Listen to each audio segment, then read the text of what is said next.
Hello students, a very fresh morning to all of you. Now let's continue our topic Introduction to Euclid's Geometry. In our previous class we have seen the postulates and axioms of Euclid and some other important parts. And after using your previous knowledge just like line segment, ray, then other some important points, we will solve exercise 5.1.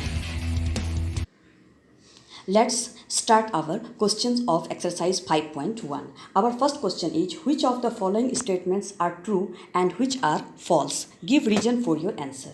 So see, only one line can pass through a single point. Next question is, there are an infinite number of lines which pass through the two distinct points. A terminated line can be produced indefinitely on the both sides. If two circles are equal, then their radii are equal. And next question is, in the following figure, if AB is equals to PQ and PQ is equals to XY, then AB is equals to XY. So what we have to do, we have to see out of that 5 questions which statements are true and false. And if false, why false? And if true, why true?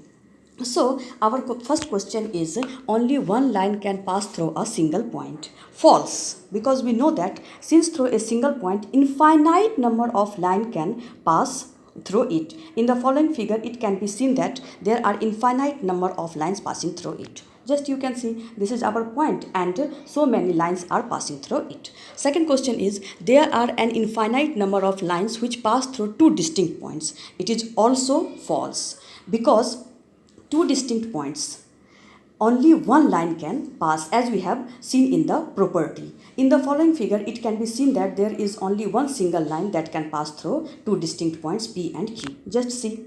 Is that okay? Distinct points P and Q, only single line can pass.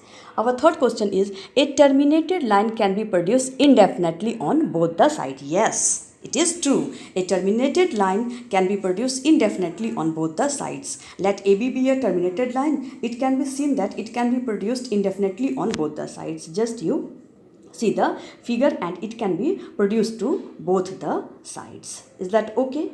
Now see, our next question is, if two circles are equal, then their radii are equal. True. If two circles are equal, then definitely their radii will be equal. It is given that AB and XY are two terminated lines and both are equal to a third line, PQ. Euclid's first axiom states that things which are equal to the same thing are equal to one another. That we have seen in the Euclid's first axiom only. Therefore, the lines AB and XY will be equal to each other. See, now next question. That next question will be done by you people. Give a definition for each of the following terms. Are there other terms that need to be defined first? What are they and how might you define them? See, all these points, parallel lines, perpendicular lines, line segments, radius of a circle, square, all these you have to define by yourself. And after defining, you have to show me also. Is that okay? In our class, regular class, you have to show me this also, because I am not going to define what are parallel lines, perpendicular lines, line segment, radius of a circle and square. Is that okay? According to the figure, you have to explain. Now see, our next question is question number 3. Here, just see, question number 3 is, consider the two postulates given below. Given any two distinct points A and B, there exists a third point C, which is between A and B. Another one is, there exist at least 3 points that are not on the same line. Do these postulates contain any undefined terms? Are these postulates consistent? Do they follow from Euclid's postulate? Explain.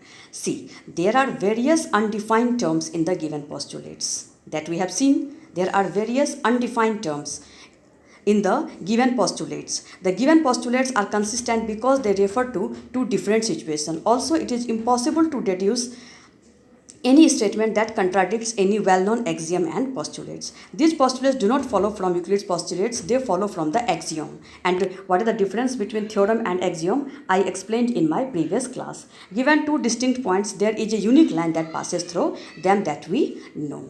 Now see, up to question number 3 we have seen, and after that from question number 4 we will continue in our next class. So this much for this class. Have a good day.